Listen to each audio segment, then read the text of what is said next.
சந்தையில சுத்துறிய எதுக்கு? நீயும் சொல்லு விட்டு பார்த்துடணும் அதுக்காக. சில்லறைய கேக்குறிய எதுக்கு? கடன் சொல்லி விட்டு போயிடுவே அதுக்காக. என் ஆட்டமா ஏழக்கெல்லாம் ரேட்டு ரொம்ப ஜாஸ்தி தான். எல்லாத்தையும் இங்கே விட்டா சோறு தண்ணி நாஸ்தி தான்.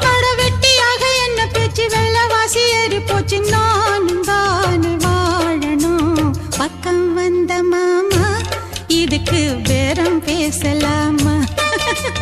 பாக்கு பாய போட்டு படிப்பேன் பயாஸ்கோப்பு பாட்டு. எப்படி எப்படி சமஞ்சது எப்படி அப்படி அப்படி சமஞ்சது அப்படி.